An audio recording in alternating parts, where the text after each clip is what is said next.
कबीर साहब, गोस्वामी जी, पलटू, दादू, मीरा, नानक साहब, आप समझो कि सूरदास जी महाराज, ये लोग कौन से गरीब साहब, ये लोग कौन से यूनिवर्सिटी में पढ़े थे, कौन सी डिग्री लेकर के आए थे, लेकिन बड़े बड़े डिग्री होल्डर रिसर्च करके डिग्री इन पर ले रहे हैं, रात दिन रिसर्च कर रहे हैं, उनकी बातों का यानी समझो रिसर्च कर रहे हैं। तो वो विद्या का जब ज्ञान हो जाता है तो ये विद्या उसके सामने नगण्य हो जाती है। तो अब आप ये समझो अज्ञानता खत्म हो जाती है। विद्वान किसको कहते हैं कि जो वो अज्ञानता से ज्ञान प्राप्त कर लेता है वो विद्वान कहलाता है। विद्वान तो समझो कि सत्संग की यानी समझो कि अज्ञान अधियारी न से सत्संग से सतपथ का रास्ता प्रशस्त होता है।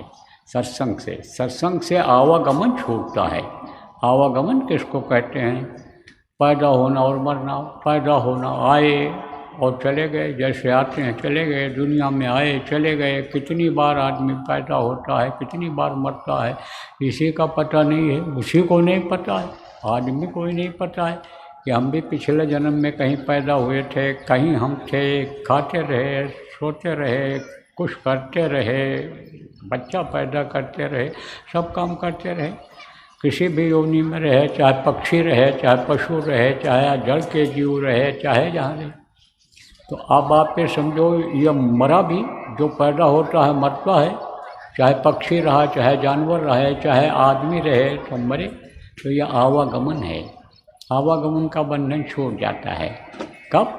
कि जहाँ का जीव तहाँ पहुँचावा। आप ये समझो ये जीवात्मा जहाँ की है, जब वहाँ पहुँच जाती है तो जीवात्मा कहाँ की है? परमात्मा की है ये अंश। आप कहोगे भाई जो पहली बार आए हो नहीं जानते हो जीवात्मा के बारे में, कहोगे जीवात्मा क्या चीज़ है? जीवात्मा ही शरीर को चलाती है तो बहुत छोटी सी, लेकिन पावर इसमें बहुत है, इससे कीमती बहुत है ये जीवात्मा।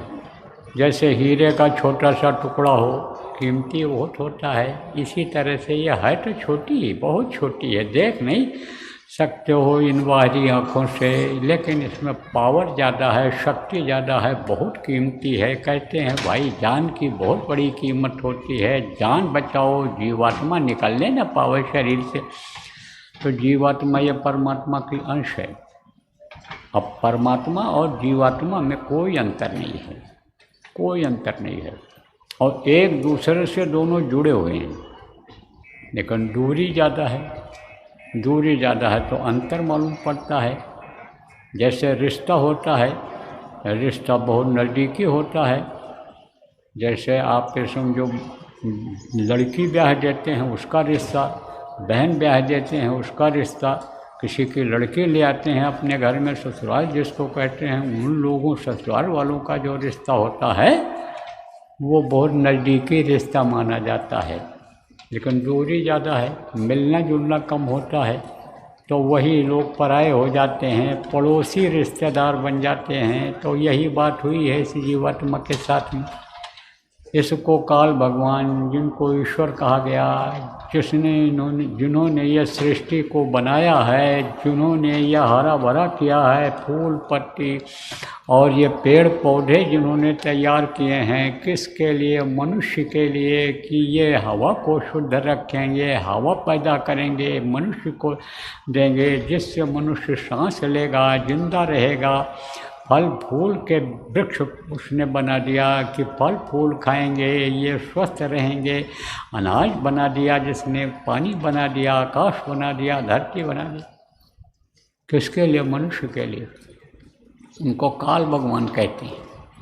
तो आप जो पुराने लोग हो, सत्संग सुनते रहते हो, आपको बताया गया था कि सत्पुरुष से ये जीवों को मांग करके लाए और जीव इनके हो गए हवाले। अब ये बंध गए, जैसे जेल में बंद हो जाता है जीव, तो परतंत्र हो जाता है, पराधीन हो जाता है। जब गेट खुलेगा तभी बाहर निकल सकता है, तभी लैट्रिन पेशाब के लिए जा सकता है, जब गेट खुलेगा तभी भोजन के लिए जाएगा, और अनुशासन में रहना पड़ेगा। जेल के नियम के खिलाफ अगर काम करोगे तो सज़ा मिल जाएगी, फांसी गारद में बंद होना पड़ेगा। बेड़ी हथकड़ी वहाँ भी लगा देते हैं, काम खूब कराते हैं, वहाँ पर सेवा कराते हैं वहाँ पर, तो वहाँ का नियम अलग है। आप बंद हो गए, किस में बंद हो गए? काल कोठरी में एक तरह से बंद हो गए। जैसे बच्चा माँ के पेट में 9 महीने के लिए बंद कर दिया जाता है, उसी तरह से अपने मन से इस देश को छोड़ नहीं सकते हैं, यहाँ रहना पड़ता है, तो उसका अधिकार हो गया इसका। और वो तरह तरह के यानी जेल खाने में बंद करता रहा, कभी यानी उड़ने वाले पक्षी के पेट में बंद किया, कभी ज़मीन पर चलने वाले पशु पक्षी के पेट में बंद किया, तो कभी ज़मीन के नीचे रहने वाले कीड़ों में बंद किया। अंडज पिंडज उखमज स्थावर, इन शरीर ये यानी समझो 4 खान हैं, 4 खानों में वो भेजता रहा। और बहुत दिन हो गया अपने घर, अपने वतन, अपने मालिक के पास नहीं पहुंच पाए, मालिक का दर्शन नहीं कर पाए। तो दर्शन जब नहीं कर पाए तो वही दूरी बहुत ज़्यादा हो गई, फासला हो गया, इसलिए उनका दर्शन नहीं हो पा रहा है। वो पावर अपने में नहीं आ पा रही है अपनी जीवात्मा में। तो प्रेमियों, आप ये समझो कि ये जीवात्मा एक तरह से बंद हो गई। जन्माष्टमी के कार्यक्रम में आप लोग आए हो। आज जन्माष्टमी है, कृष्ण जन्माष्टमी जिसको कहते हैं, गोकुलाष्टमी जिसको कहते हैं, वो है आज। पूरे देश में ही नहीं, विदेशों में भी जो कृष्ण भगवान के प्रेमी हैं वो लोग जन्माष्टमी मना रहे हैं, कृष्ण का जन्म करा रहे हैं। कृष्ण का जन्म कब हुआ था?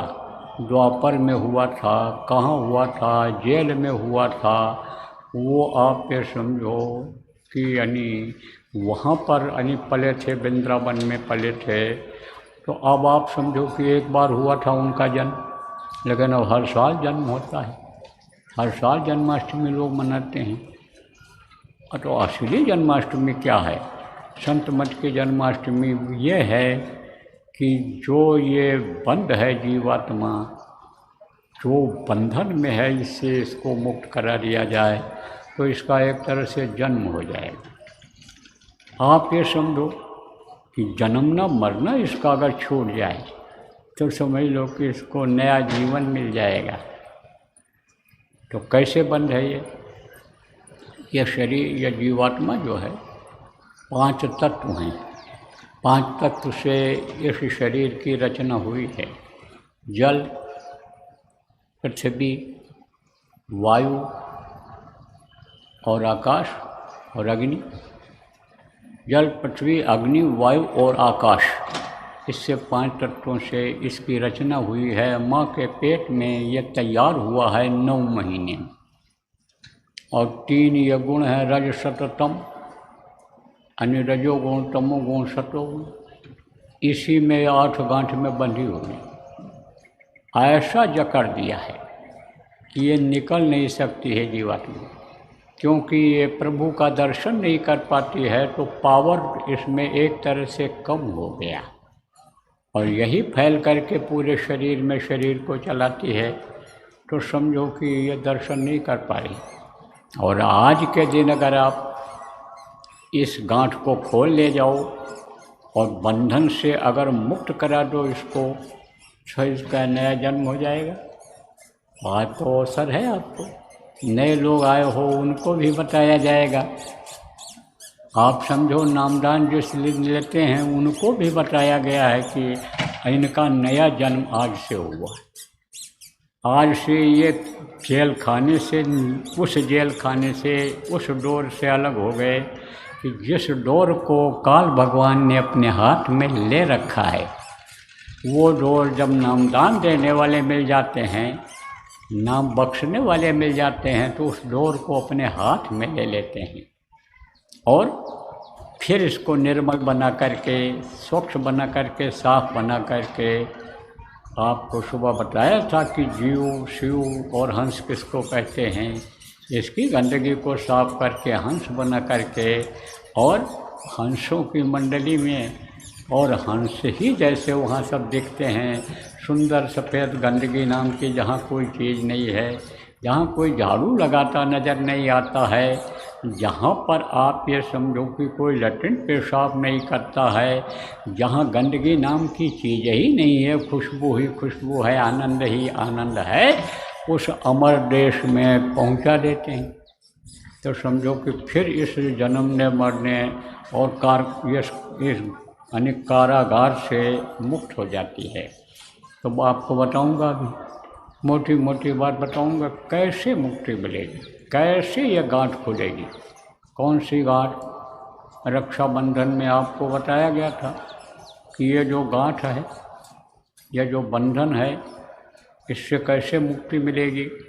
क्योंकि बंधे तुम गाढ़े बंधनान, पहला बंधन पड़ा देह का, दूसरा त्रिया जान, तीसर बंधन पुत्र विचारो, चौथा नाती मान, और नाती के कौन नाती हो वह को कौन ठिकान।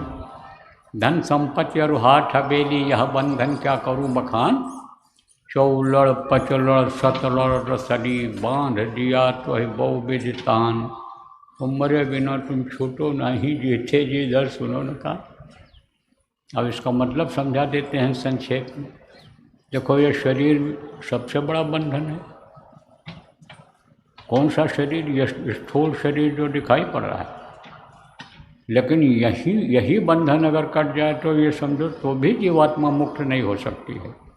क्योंकि इतना जकड़ दिया है कि जैसे आप ये समझो किसी आदमी को 4 कपड़ा पहना दिया जाए। एक कपड़ा बनियान पहनाई जाए, दूसरा शर्ट या कुर्ता पहना दिया जाए, कमीज पहना दिया जाए, तीसरा स्वेटर पहना दिया जाए, चौथा कोट पहना दिया जाए जो सबसे भारी होता है। तो उसको अगर नंगा होने को होगा तो पहले कोट उतारेगा, फिर स्वेटर उतारेगा, फिर शर्ट उतारेगा, फिर उसके बाद बनियान उतारेगा, तभी तो नंगा होगा। एक एक उतारना पड़ेगा तो भी छुटकारा नहीं होता। इस तरह से जकड़ दिया है, बांध दिया है एक बंधन। आप ये समझो स्थूल शरीर का, दूसरा लिंग शरीर का, तीसरा अन्य सूक्ष्म शरीर का, चौथा कारण शरीर का। जब ये चारों शरीरों से मुक्त होती है जीवात्मा, तब यह निकोल होती है, निर्मल होती है, तब रास्ता खुलता है इसका स्वच्छ होने का, साफ होने का, अमर देश में जाने का, इसको अविनाशी बनने का। तब रास्ता प्रशस्त होता है, रास्ता खुलता है। तो अब आप ये समझो प्रेमियों कि जकड़ दिए गए, अब खुलेगा कैसे यह गांठ, वो तरीका आज आपको बताऊंगा। तो शरीर मिल गया। अब मोटे बंधन से बताते हैं आपको, शरीर मिल गया सबसे मोटा बंधन। अब सुबह बताया था कि अनि जगत जाल, हृदय जाल, माया का जाल, काल का जाल, महाकाल का जाल, ये सब जाल बताया था। तो इस जाल से कैसे छूटोगे, निकलोगे आप, तो वो सब तरीका भी बताऊंगा आपको। अब कैसे जाल में फंसे हो, शरीर मिल गया, अब खाने का इंतज़ाम करो, कपड़े का इंतज़ाम करो, तबीयत खराब हो जाए तो दवा का इंतज़ाम करो। 24 घंटे का समय है आपके पास, इससे ज़्यादा समय किसी के पास नहीं है। इसी में समय निकालो, इसी में समय निकालो। किसके लिए? शरीर की रक्षा के लिए। नौकरी करो, व्यापार करो, खेती करो, कुछ भी करो। अकेले हो, कोई नहीं है, तो भी कुछ न कुछ करना पड़ेगा, तभी तो खाने को मिलेगा। तो शरीर मिल गया। अब शरीर के सुख के लिए अन्य औरत ले आते हैं कि बना के खिलाएगी, देख रेख करेगी, सेवा करेगी। लोगों के बच्चे हैं, हमारे बच्चे हो जाएंगे, और बच्चे फिर सेवा करेंगे, पुत्र परिवार बड़ा हो जाएगा, बुढ़ापे में नाती पोता सेवा करेंगे।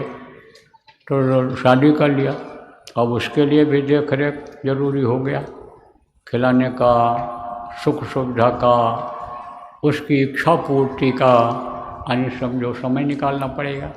लड़का पैदा हो गया, अब उसके खाने पहनने का इंतजाम, दवाई पढ़ाई का इंतजाम करना पड़ेगा, समय देना पड़ेगा उसको अच्छा बनाने के लिए, उसको धार्मिक बनाने के लिए, उसको भजनानंदी बनाने के लिए, उसको पढ़ा लिखा करके कलेक्टर कमिश्नर बनाने के लिए, उसको देश प्रेमी बनाने के लिए, देशभक्त बनाने के लिए समय निकालना पड़ेगा। बलवान, पहलवान, धनवान बनाने के लिए समय निकालना पड़ेगा, क्योंकि समाज में रहते हो तो प्रतिष्ठा तभी बनती है जब इन चीज़ों में आदमी लगता है, तभी हो पाता है।